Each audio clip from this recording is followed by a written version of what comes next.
తెలంగాణ పెద్దపల్లిలో పెల్లోడే గాని పిడుగు లాంటి వాడు.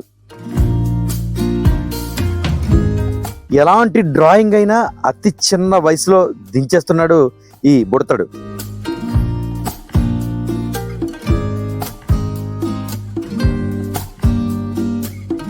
పెద్దపల్లి ట్రినిటీ స్కూల్లో చదువుతున్న 3వ తరగతి విద్యార్థి తనదైన శైలిలో బొమ్మలు గీస్తూ అందరినీ అబ్బురపరుస్తున్నాడు.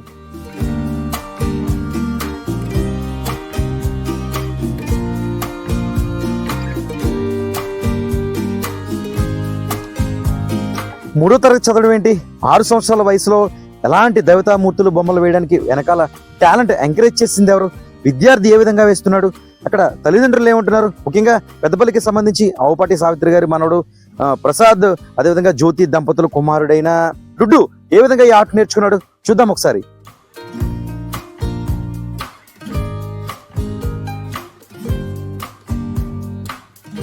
తెలంగాణకు సంబంధించి పెద్దపల్లి జిల్లా పెద్దపల్లి పట్టణం ట్రినిటీ స్కూల్లో 3వ తరగతి చదువుతున్న అక్షయ్ నిజానికి డ్రాయింగ్ వేశాడా అద్భుతం అంటూ పలువురు ప్రశంసల వర్షం కురిపిస్తూ ఉంటారు.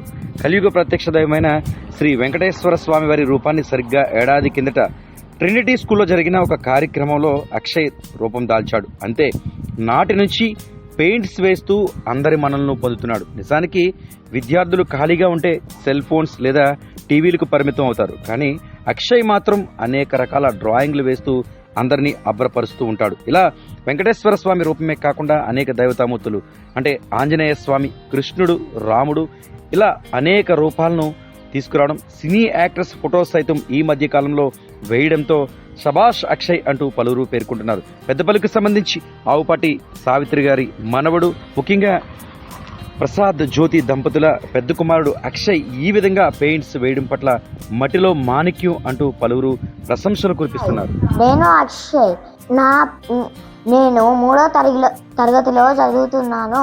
ఇప్పుడు నా ఆర్ట్ అంటే నాకు చాలా ఇష్టం. నేను రోజుకి ఒక్కొక్క డ్రాయింగ్ వేస్తాను. నాకు చిన్నప్పటి నుండి ఆర్ట్ అంటే చాలా ఇంట్రెస్ట్. ఈరోజు నేను ఆర్ట్ వేసి చెప్తున్నాను. Buddha, Hanuman, Bal Hanuman, Krishna, Shiva, Lord Shiva, Ganapati, Lord Hanuman. First ఎప్పుడు వేసావు ఆర్ట్? ఎప్పుడు నేర్చుకున్నావు? చిన్నప్పుడు. అది ఎప్పుడు అలా ఎందుకు అనిపించింది ఆర్ట్ వేయాలని? ఒకసారి ఆర్ట్ ఏ బుద్ధి అయింది, వేసిన మంచిగా వచ్చింది. అప్పటి నుండి ఆర్ట్ అనేది నేర్చుకున్నా. నిజానికి ఇలాంటి మట్టిలో మాణిక్యాలని గుర్తించి కాస్త నైపుణ్యంగా ముందుకు తీసుకువెళ్ళినట్లయితే ఈ కళ మరింత పెరిగే అవకాశం ఉందని పలువురు అభిప్రాయపడుతున్నారు.